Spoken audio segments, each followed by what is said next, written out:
Hey everyone, it's Michelle. Welcome back to the channel where this is art plus business equals C, coaching, consulting, cash, and customers. That C word changes all the time for me because every lesson that I have is something different. So to recap just slightly, my name is Michelle. I work for a company called the Glass Academy, and I don't work for it. I actually own the company. Currently, we have 12 employees with many different branches of the business. We are located in Dearborn, Michigan. Dearborn, Michigan, the home of Henry Ford, a very easy way to remember it. And last Friday, just 2 days ago here, we gave a tour for some teenagers. They were college students, so actually they could have been in their 20s. But they came through, they were studying art history, all kinds of stuff, and they were just getting started with their career, and they had many, many questions. After the glass blowing demonstrations were done, they loosened right up and out came the questions. So one of the greatest things that I told them is creating boundaries. How do you create boundaries in what you want to do going forward so that you stay on the true path of your destiny and your art career? Now, some of you who are watching this are retired or near retirement and want to do art as a second career. So for you, it's super important to create these boundaries or these, I call them bumpers sometimes, of where you want your business to lay. I'll tell you a story. One of my friends, he did large scale sculpture. He spent many years perfecting, refining, doing these massive sculptures because he wanted to do a one-man show. That was his ultimate goal. That's really, truly what he wanted in his heart. But along the way, he could have used encouragement of a piece selling every now and then. It would have boosted his ego and really helped him get to be where he wanted to be. But instead, what happens, he was so focused on this one-man show that he forgot to ask for opinions, ask for ideas, ask for suggestions. So when the day finally came that he had a one-man show, the work, none of it sold, not one piece. And these were $1,000 sculptures, like, I don't know, 12,000 up to 25,000, nothing sold. And then he got super discouraged and deflated and sad and all these different things. So his goal was a one-man show, but perhaps he could have toned it back a little bit so that he could have started out the gate with some wins first to help him really go towards his final goal. So for our business, when I was coaching these college students for our business, one thing that I told them for us that was important was to connect with community. If I'm making a piece of glass and it's a sculpture that sells for $5,000, I have very narrowly limited down my market. And so for us, we wanted faster turnover. We wanted to meet more people. We wanted to expand what we were doing and also be able to teach classes so we had more than one revenue stream coming in. So those larger sculpture jobs we could still do, but our grocery money wasn't dependent on them. So what we did in our business was figured out a way that we could make smaller items that we could sell. You'll see the wall behind me is one of my favorite colors, but this baby blue is one of my favorite colors. And this was a specialty glass. Now I designed this very intentionally with this cool red design. I really like the facets on it. I like when the design goes through the bottom so that the people across from you can see something. Our glasses have to be washed by hand. So when you're washing it by hand, you're really engaged in the piece, and it's a really interesting piece. So that is one example I want to show you, and I'm going to tell you why we chose items like this.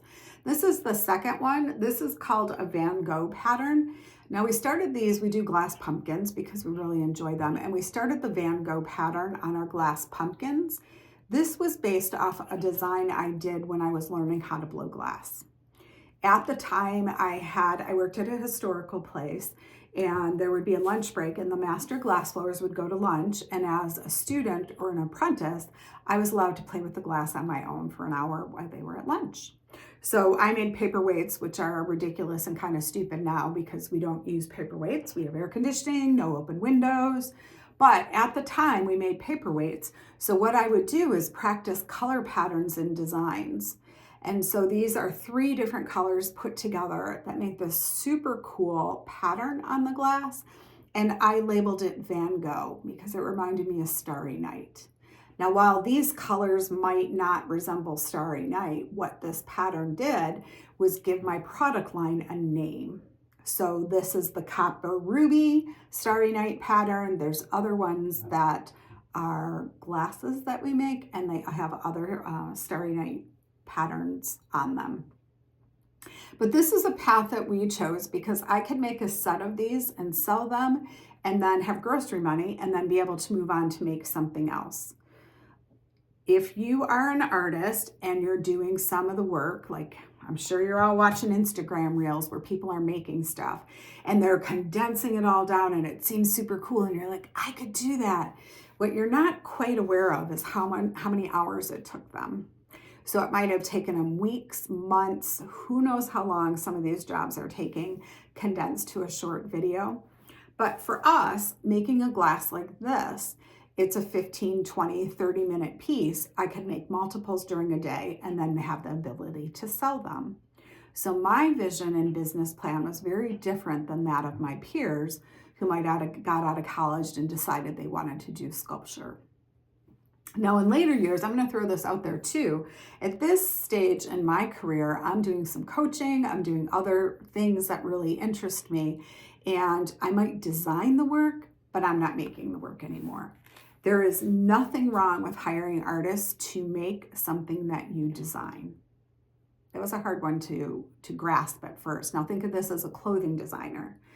If you watch Project Runway, someone's making a cool outfit, but if a store buys it, they're going to mass produce it in some offshore company and get it out to the masses. If the designer only makes 1 or 2 of them, they're going to be very expensive, going to a very exclusive clientele. And that might last for a little bit, but it might not be a longevity strategy. So in this video today, I want you to think about what are some of the ways it could be your strategy to grow your business.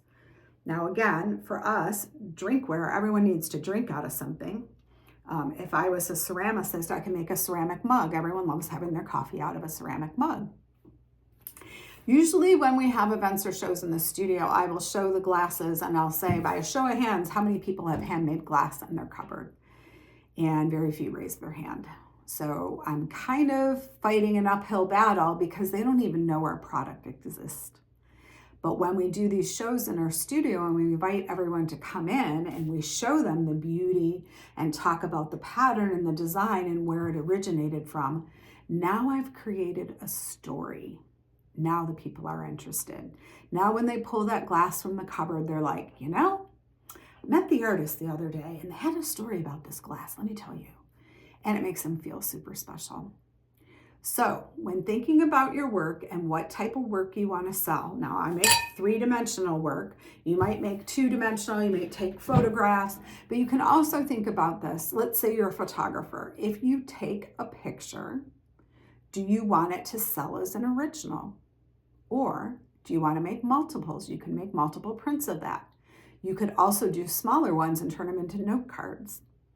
So it doesn't diminish the art at all. If anything, it gets it in more people's hands and more people are excited to see it.